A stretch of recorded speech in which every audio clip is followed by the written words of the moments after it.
नमस्कार दोस्तों, सुभाष की बात में हम आज बस्तर की उस बड़ी घटना की पड़ताल करेंगे जो झीरम के नाम से प्रसिद्ध हुई है। मुझे लगता है कि जो सुरक्षा बलों की जिस तरह से शहादत हुई थी, उसके बाद सबसे बड़ी जो शहादत हुई थी वो झीरम में नेताओं की हुई थी। मगर जांच की पहेलियों में पूरा जो झीरम का सच जो स्याह सच है वो उलझा हुआ है, और एक बार फिर से जो झीरम का सच है उसको लेकर सियासत बहुत गर्म है।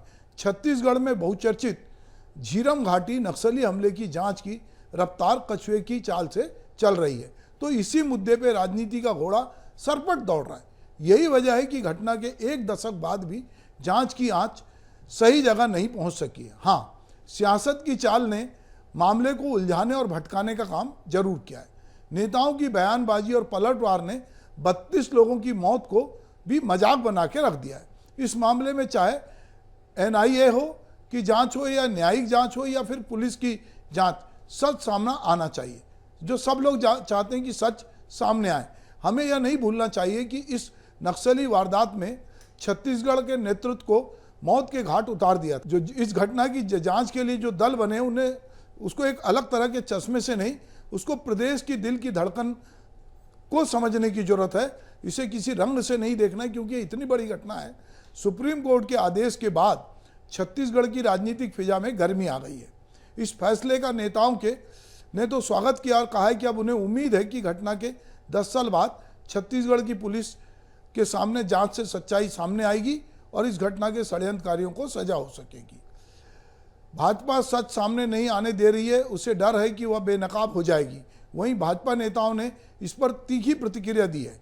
भाजपा ने कांग्रेस पर ही सच सामने नहीं आने देने का आरोप लगाते हुए कहा है कि मुख्यमंत्री कहते हैं कि सच उनकी जेब में है, तो 5 साल में सच जो है जेब से बाहर क्यों नहीं निकल पाया।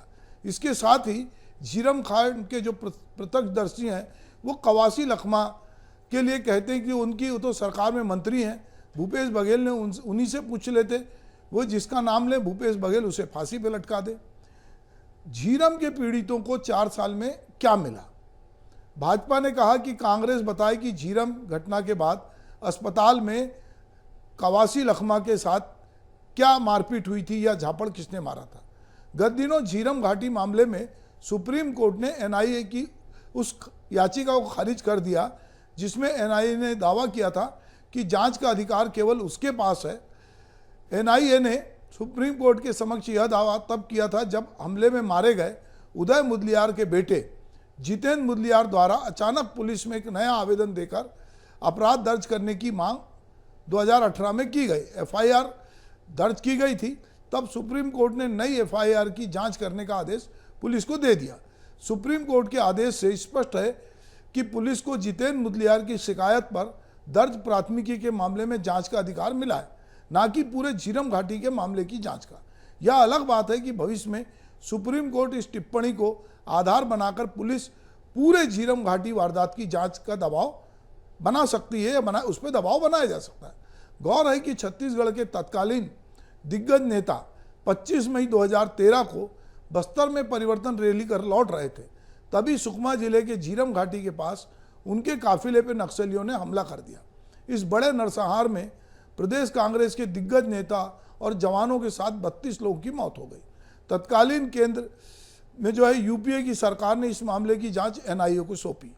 बहुत सारे लोग कहते हैं कि यदि उस समय जो ये सरकार है अभी, जिसमें नरेंद्र मोदी और जिसमें अमित शाह हैं, और ये घटना यदि कांग्रेस यहाँ पे राज्य में होती तो वो कांग्रेस की सरकार को बर्खास्त कर देते, पर सोनिया गांधी, मनमोहन सिंह, उन्होंने इसकी जांच के लिए कहा एनआईए को, इसके लिए कहा कि वो जांच करे। अभी भी जांच जारी है। इसके समानांतर न्यायिक जांच भी चल रही थी। प्रदेश में कांग्रेस की सरकार बनने के बाद एनआईए की जांच पर सवाल उठाए जाने लगे। इतना ही नहीं, न्यायिक जांच की रिपोर्ट को भी सरकार ने खारिज कर दिया और 5 बिंदुओं के साथ नया जांच आयोग बनाने की घोषणा कर दी। एनआईए का चालान पेश जो है वो झीरम मामले में एनआईए ने बिलासपुर की विशेष अदालत में सितंबर 2015 में पहला चालान पेश किया था। चालान में 9 लोगों की गिरफ्तारी के अलावा पूरी साजिश और हमले को एक सूत्र में पिरोने की कोशिश की गई थी। एनआईए ने कहा था कि जांच के दौरान मुजरिम पकड़े जाएंगे या नए तथ्य सामने आएंगे तो पूरक चालान भी पेश किया जाएगा। जस्टिस प्रशांत मिश्रा आयोग ने जगदलपुर में इस मामले की जांच करते हुए दर्जनों गवाहों के बयान दर्ज किए। झीरम मामले के दौरान एसपी मयंक श्रीवास्तव, तत्कालीन एएसपी समेत दर्जनों अफसरों और कांग्रेस के शीर्ष आला नेताओं की भी गवाही हुई। झीरम घाटी कांड के 8 साल बाद जस्टिस प्रशांत मिश्रा की अगुवाई वाले आयोग ने तत्कालीन राज्यपाल अनुसुईया उइके को रिपोर्ट सौंप दी। यह रिपोर्ट 10 खंडों 4184 पेज में तैयार की गई। झीरम घाटी का नक्सली हमला देश का दूसरा सबसे बड़ा माओवादी हमला था। इस हमले को कांग्रेस ने सुपारी किलिंग करार दिया था। इस घटना के 10 साल बाद भी इस जघन हत्याकांड की कई सच्चाइयों से अभी तक पर्दा नहीं उठा है। इस घटना को अंजाम देने के पीछे आखिर क्या वजह थी, यह आज तक पूरी तरह से साफ नहीं हो पाई है। 25 मई 2013 करीब 5 बजे का समय था। भीषण गर्मी के बीच लोग अपने घरों और कार्यालयों में पंखे कूलर की हवा के नीचे बैठे थे। इसी बीच अचानक टीवी पर एक खबर आई। छत्तीसगढ़ के बस्तर जो इलाका है उसके सुकमा जिले के झीरम घाटी में करीब 1.5 घंटे पहले एक माओवादी हमला हुआ। यूं तो आज भी रोजाना माओवादी हिंसा होते रहती है, लेकिन यह घटना उन घटनाओं से कहीं अधिक खौफनाक थी और भीषण थी। प्रारंभिक खबर आने के करीब 15 मिनट बाद ही खबरें आने लगी कि हमले में बस्तर टाइगर के नाम से मशहूर कांग्रेसी नेता महेंद्र कर्मा, नंद कुमार पटेल सहित बहुत से लोग मारे गए। विद्याचरण शुक्ल की हालत गंभीर है। इसके बाद धीरे धीरे खबरों का दायरा बढ़ने लगा। रात करीब 10 बजे यह जानकारी आई कि हमले में कुल 32 लोग मारे गए। तो लोगों को खबर पे भरोसा कर पाना मुश्किल हो रहा था। एक एक करके घटना में मारे गए लोगों के नाम भी सामने आए। इनमें वे नाम थे जो उस वक्त छत्तीसगढ़ प्रदेश कांग्रेस में जो पहली कतार के नेता थे। यह देश का इतिहास का दूसरा बड़ा नक्सली हमला था। सुकमा जिले में एक सभा के बाद सभी नेता सुरक्षा दस्ते के साथ काफिला लेकर अगले पड़ाव के लिए निकले थे।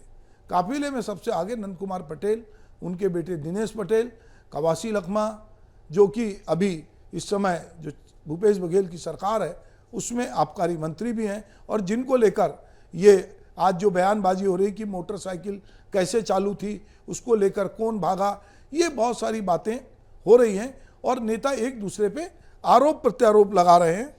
और वो कह रहे हैं, इस बीच में भूपेश बघेल ने कहा है कि जब रमन सिंह की सरकार थी और विधानसभा में ये पारित हुआ था इसकी सीबीआई जांच कराई जाएगी, तो उन्होंने जांच क्यों नहीं कराई। वहीं दूसरी ओर भाजपा कह रही कि जब भूपेश बघेल कह रहे हैं कि उनकी जेब में सबूत है तो वो सबूत क्यों नहीं निकाल रहे हैं। ऐसी बहुत सारी बात आ रही है कि नरसंहार और साजिश की अलग अलग जांच नहीं होने के कारण एनआईए के हाथ से ये पुलिस को ये जांच गई है। 7 साल से ना तो एनआईए जांच कर रही थी ना किसी को जांच करने दे रही थी। तो ये बहुत सारी बातें एक दूसरे के साथ जो है, एक और आरोप प्रत्यारोप के दौर में ये बात भी पहुंची कि एनआईए की जो चार्जशीट है उसमें जो कोर्ट में जमा है उसमें नक्सली लीडर गणपति और रमन्ना का नाम आरोपी लिस्ट से जो हटा है उसमें बवाल मचा था। जो है फरार आरोपी थे और उनकी संपत्ति कुर्क करने का आदेश था। बाद में ये नाम हट गए। तो ऐसे बहुत सारी चीज़ें हुई जिससे लोगों को लगा कि अभी तक जो झीरम है घाटी है उसका सच कब सामने आएगा। बहुत सारे लोगों को लगा कि शायद अजीत जोगी ये सच जानते हैं, कुछ को लगता है कवासी लखमा जानते हैं, कुछ को लगा कि नक्सली जो उस षड्यंत्र में शामिल थे वो लोग जानते हैं। पर यह बात तय है कि जो ये घटना हुई उसकी अनिगूंज आज तक जो है वो बस्तर में होती है, और जिस तरह से इस घटना को जो अंजाम दिया गया था वो अभी तक चूंकि इसकी जांच साफ नहीं हुई है और अब एनआईए से जांच पुलिस को मिली है और अब राज्य सरकार चूंकि अभी आचार संहिता लगी है उसके बाद जो है राज्य सरकार जैसा कि पुलिस को ये आदेश मिला है कि वो जांच करेगी। तो पुलिस किन किन बिंदुओं पे जांच करेगी, क्या उदय मुदलियार के बेटे जो जितेंद्र मुदलियार हैं उन्होंने जो एफआईआर दर्ज की है उसके आधार पर ये आगे जांच बढ़ेगी या और बहुत सारे बिंदु खुलेंगे। पर छत्तीसगढ़ की जनता और देश की जनता चाहती है कि इस पूरी घटना से पर्दा उठे।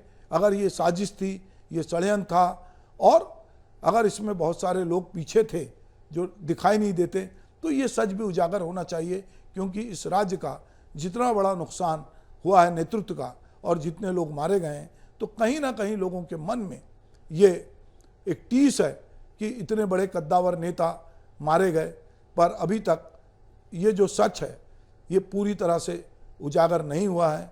और विद्याचरण शुक्ला जैसे राष्ट्रीय स्तर के नेता करीब 2 महीने तक कोमा में रहने के बाद उनको इस दुनिया से जाना पड़ा और छत्तीसगढ़ की राजनीति का एक बड़ा नुकसान हुआ नंद कुमार पटेल, महेंद्र कर्मा जैसे नेता के मारे जाने से। तो निश्चित रूप से सरकार किसी की हो, पर इस घटना के जो अनसुलझे पहलू हैं वो सब सामने आने चाहिए, वो किसी भी जांच से आए।